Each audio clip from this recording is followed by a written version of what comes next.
ինչ-որ բան անում եք առանց սիրո եւ ոչ պրոֆեսիոնալ, դա խաբեություն է։ Եթե դուք ձեր գործն անում եք ոչ պրոֆեսիոնալ, բայց սիրով, դա հոբի է։ Եթե ձեր գործի մեջ կա պրոֆեսիոնալիզմ, բայց բացակայում է սերը, դա արհեստ է։ Ի վերջո, երբ որ դուք ինչ-որ բան անում եք սիրով եւ պրոֆեսիոնալ, դա արդեն արվեստ է։ Ցայտ հեռուստաընկերության եթերում Hero ծրագիրն է ծրագիր իրական կանանց, իրական հերոսների մասին։ Մեր ծրագիրը հեռուստատեսային տարբերակով հնարավոր դարձավ մեր գործընկերոջ կանայք այսօր հասարակական կազմակերպության շնորհիվ։ Այսօր մենք խոսելու ենք երկու կարևոր թեմայի մասին։ Հայաստանի ազգային փոքրամասնությունների եւ ժամանակակից գրականության։ Մեր հյուրն է Հայաստանի եզդիական համայնքի ներկայացուցիչ Մարիա Փոլադյանը։ Ողջույն Մարիա։ Ողջույն։ Մարիա, դուք ստեղծագործում եք եւ ստեղծագործությունները չափածո են։ Ասում են, որ մաթեմատիկոս կարող են լինել միայն բանաստեղծները։ Դպրոցում լավ եմ սովորել, բայց եւ այնպես սիրում եմ հայոց լեզու գրականություն, ֆիզիկայի հետ եմ լավ հարաբերություն ունեցել, այդպես կարելի ասել։ Այդպես։ Փաստորեն կարելի ասել հաշվարկներ չեք սիրում։ Չէ, հաշվարկներ չեմ սիրում, մաթեմատիկայի հետ ընդհանրապես։ Իսկ կյանքում յուրաքանչյուր քայլ անելուց առաջ կարևոր է հաշվարկել, թե թողնել մտքին, սրտին, ճակատագրին։ Ասեմ, որ ես երբևէ չեմ եղել հաշվի նկատ մարդ, բայց այո, ես մտածում եմ, որ պետք է քայլ անելուց առաջ լավ մտածել, հետո նոր անել, բայց երբեք չեմ եղել հաշվի նկատ։ Ընդհանրապես, երբ որ մենք խոսում ենք ժամանակակից գրականության մասին, ինչպիսի հատկանիշներ կարող ենք այսօր առանձնացնել, այսինքն ինչպիսին է այսօր գրականության կերպարը, ինչ թեմաներ են այսօր գրականության մեջ կարևոր, արդիական, ինչպիսի ժանրն է ավելի, մեր բառերով ասած, մոդայիկ, ինչպես կարող ենք մի քանի բառով բնութագրել։ Որ ժանրն է մոդայիկ, ասեմ, որ ես շատ եմ ընթերցում, կարդում եմ հայրենասիրությունն է խոսում, սերն է խոսում, դեպի հասկանում եք ինչի մասին է խոսքը եւ բնության մասին, բայց հիմնականում եթե ես որպես գրող առանձնացնեմ ինձ, իմը լիրիկան է, որը ես անչափ շատ սիրում եմ ու իմ ստեղծագործությունների մեջ հիմնական մասը լիրիկան է զբաղեցնում։ Ժամանակակից գրողներից կարդում եք բանաստեղծներից։ Այո, կարդում եմ, իհարկե։ Կարող եք առանձնացնել։ Այո, ես շատ եմ սիրում մի գրող կա, որին անչափ շատ եմ սիրում, Աննա Մարիա, որը հոյակապ գրում է եւ սիրում եմ Արմեն Երեմյանի ստեղծագործությունները, որը իմ սրտին մոտ է։ Ես շատ եմ սիրում իրենց գրերը։ Ձեր առաջին ստեղծագործությունը ինչի մասին էր։ Երբ որ հիշեմ գնամ հետ 13 տարեկան էի, երբ որ ես առաջի տողերը գրեցի, եթե չեմ սխալվում, հայրենասիրությունից էր եւ իմ ուսուցչուհին խնդրեց, որ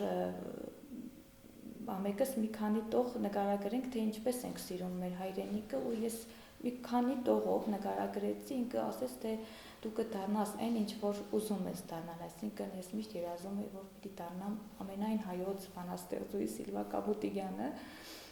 ու այդպես իմ գրական ուղին բացվեց իմ ուսուցչուհի խրախուսանքով, ես երբեք չեմ մոռանա իմ ուսուցչուհուն, գրականության մասնագետին Նազելի Եղիյանին։ Որքանով է մեր գենետիկական հիշողությունը, պատմությունը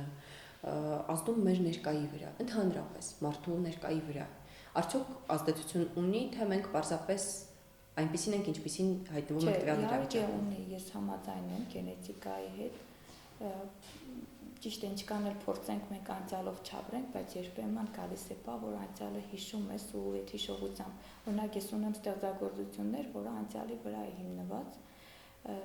դե բոլորիս կյանքն էլ այնպես չի ստացվել լավ, որ կարողանաս լավով։ Ես չգիտեմ ինչի իմ մոտ մի քիչ ուրիշ է եղել ամեն ինչ։ Դրա համար ես երբեմն անցյալ գնում եմ, իհարկե, չնայած որ կարելի է անցյալը բաց թողնել։ Բայց կարելի է անցյալը բաց թողնել։ Կարելի է, իհարկե, խորհուրդ չեմ տա ոչ մեկին անցյալով ապրել։ Ես գիտեմ, որ դուք մի քանի լեզվի եք տիրապետում եւ ինձ հետաքրքրում է մի հարց, ինչ լեզվով եք դուք մտածում։ Արդյոք այն լեզուն, որով դուք մտածում եք, նաեւ համընկնում է այն լեզվի հետ, որով դուք գրում եք։ Թե իհարկե, Օրինակ ես որ սկզբում ընդունվեցի համալսարան, իրավագիտության բաժիններ, բայց երբ որ տեսա այնտեղ կա օտար լեզուներ ու ինձ ցկտեց ավելի շատ լեզուներ, լեզվամտածողություն ինձ տարավ այնտեղ, ես անգլերեն պարապում էի, հիշում եմ, ու արդեն բանասիրական ֆակուլտետն է, երբ որ եկավ մեր պարսկերենի դասախոսը, ես խնդրեցի, որ ինձ սովորեցնի եւ մենք սկսեցինք պարապել ավելի խորացված եւ այդպես ես հիշում եմ, որ պարսկերենը շատ լավ սովորեցի, անգլերենը, ռուսերենը, բայց ես մտածում եմ հայերեն, խոսում եմ հայերեն, գրում եմ հայերեն։ Իսկ ընդհանրապես յուրաքանչյուր լեզու ստեղծագործելիս, երբ որ փորձում ենք ընտրել, թե ինչ լեզվով ենք ստեղծագործելու, արդյոք յուրաքանչյուր լեզու իր նեղ լեզվաբանական ազդեցությունը, միգուցե հոգեբանական ազդեցությունն է ունենում մեր ստեղծագործությունների վրա։ Ես երբեք չեմ փորձել ռուսերենով, անգլերենով ստեղծագործել, չնայած շատ եմ ուզում, բայց չի ստացվում։ Իմ համար հայերենն է, ես սիրում եմ հայերենով ստեղծագործել, որովհետև շատ գեղեցիկ է ստացվում։ Ամենայն դեպս ռուսերենը իմը չի, ոչ է անգլերենն է իմը, որ ասեմ, կարող եմ իմ գրածը թարգմանել, բայց գեղեցիկ չի լինի։ Հայերենը իմ համար մի քիչ ուրիշ է, չգիտեմ։ Ասում են գրականության մեջ, հատկապես չափածոյում, շատ հեշտ է հասկանալ, թե ով է տողերի հեղինակը, կին է, թե տղամարդ։ Նույնիսկ այսպիսի արտահայտություն կա, ասում են կանացի զեղումներ, կանացի չափածո։ Եվ ուզում եմ հասկանալ ձեր տողերը ընթերցելիս մենք իրոք կզգանք, թե ով է հեղինակը տողերի։ Ըստ ձեզ։ Չգիտեմ, դա պիտի հարցնենք ընթերցողներին, բայց եւ այնպես, եթե այո կարդաք, կզգաք, որ կին է ստեղծագործողը։ Այնտեղ մի քիչ ավելի շատ սիրո թեման շոշափվում է, մի քիչ լիրիկան ավելի շատ է, դրա համար էլ հաստատ կզգացվի, որ կին է ստեղծագործող։ Իսկ ինչու տղամարդիկ ավելի քիչ են խոսում զգացմունքների մասին կամ գրում։ Ես կարծում եմ այո, որովհետև շատ օրինակ կոնկրետ ես սիրում եմ Արմեն Երեմյանի ստեղծագործությունները, կարդում եմ, բայց այնպես չեմ զգում, որ ինքը գեղեցիկ ձևով ճիշտ է արտահայտվում է, բայց այն չէ, ոնց որ կինը կարող է արտահայտվել։ Ես այդպես եմ մտածում, դա իմ կարծիքն է։ Որպես կին, դուք ինչպես եք ընդհանրապես խնդիրները հաղթարում։ Օրինակ կան կանայք, որոնք երդասում են ընդհանրապես աչք փակել այդ խնդրի վրա։ Մյուս մասը միգուցե սկսում է շատ բուռն պայքարել խնդրի դեմ։ Մյուս մասը փորձում է գտնել ընդհանուր ինչ-որ եզրեր, որպեսզի կարողանա ինչ-որ չափով մեղմել այդ խնդրի ուժգնությունը։ Դուք ինչպես եք վարվում խնդիրների դեպքում։ Ասեմ, որ ես շատ ծանր եմ տանում յուրաքանչյուր խնդիր, փորձում եմ ճիշտ է հեշտությամբ հաղթահարել, բայց եւ այնպես ես ինքս իմ մեջ շատ ծանր եմ տանում։ Մի քիչ իմ մոտ ավելի շատ էմոցիան է խոսում, ես կարող այդ խնդրի շուրջ ժամերով խոսեմ, անգամ լացեմ, որ ինչի ես այս խնդրին փախվեցի եւ այլն, բայց եւ այնպես այդ կան իմ տանջանքից հետո ես շատ հեշտ հաղթահարում եմ ամեն ինչ։ Իսկ հաղթահարելու համար ինչ է անհրաժեշտ։ Գիտելիք, ուժ, կամքի ուժ, գիտելիք, կամքի ուժ, չգիտեմ, կամքի ուժը ինձ թվում է, որ ամենակարևորն է խնդիրները հաղթահարելու համար։ Եթե կամքի ուժ չունեցար, բնականաբար ոչինչ չես հաղթահարի։ Իսկ գրականության մեջ կան խնդիրներ, որոնք բնականաբար կան, իհարկե կան, ամենտեղ կա։ Ես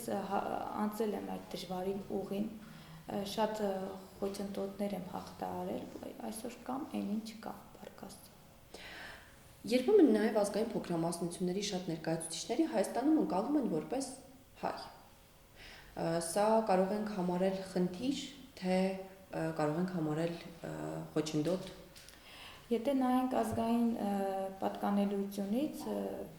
իհարկե դա կհամարեմ խնդիր։ Եթե ուզում ենք որպես ազգ կայանալ, իհարկե ինչի պիտի ասեն հայ, բայց եթե նայենք, որ ապրում ենք Հայաստանում, այո,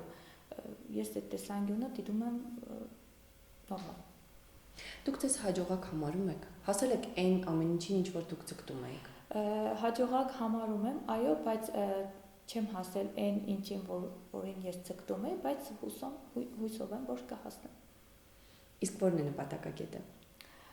Դե ուզում եմ դառնալ այնպեսին, որպեսզի մարդիկ ինձ ընդունեն ինչպես որ ես կամ ու հասնեմ իմ նպատակներին։ Ես շատ նպատակներ ունեմ, բայց որից մեկը իմ երազանքը չեմ ուզում այս բան բացահայտել, բայց ուզում եմ հենց այդ նպատակին հասնել։ Հուսամ, որ Աստված կկամենա եւ ես կհասնեմ։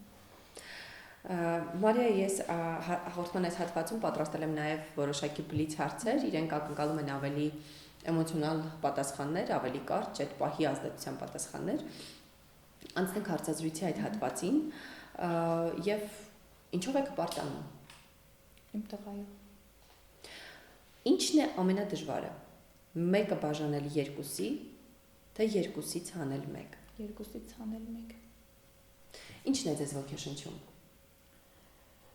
Ասեմ, որ ես սերն է ինձ ոգեշնչում։ Ես երբ որ սկսում եմ ստեղծագործել, ես պիտի այդ զգացմունքը զգամ։ Իսկ ասում եմ, բանաստեղծը հավերժ սիրահարված է։ Այո, ես համարում եմ ինձ այդպեսին, որ ես հավերժ սիրահարվածներից մեկն եմ։ Իսկ երբ է ձեզ լքում մուսան։ Երբ որ ես շատ տխուր եմ լինում, չնայած որ տխուր ժամանակ եմ ստեղծագործում, բայց տխրության դեպքում։ Եթե տարբերակ չունեք ճիշտն ասելու, գերադասում եք ստել, թե լռել։ Լռել։ Եվ հաջողության բաղադրատոմսն ենք կազմելու ձեզ հետ 3 հիմնական բաղադրիչները որոնք են։ Հաջողության հասնելու համար ըստ ինձ կամքի ուժն է հարկավոր, խորացված գիտելիքը եւ ամենակարևորը լինել մարդ այս կյանքում, որպեսզի հասնես հաջողության։ Շնորհակալություն Մարիա, ձեզ ցանկանում ենք հաջողություններ ձեր երազանքների իրականացման ճանապարհին եւ այսպեսով մեր հաղորդումն ավարտվեց։ Այս հաղորդման համար այսքանն էր։ Մեր մյուս տեսապատմություններին եւ հերոսներին կարող եք հետևել մեր YouTube-յան ալիքից։ Մտքեր ունենալուց զատ շատ կարևոր է նաեւ այդ մտքերն արտահայտելու հնարավորությունը։ Մարդկանց մեծ մասը ունի լսողություն, սակայն շատ քչերին է հայտնի նաև ընկալելու հատկությունը։ Առայժմ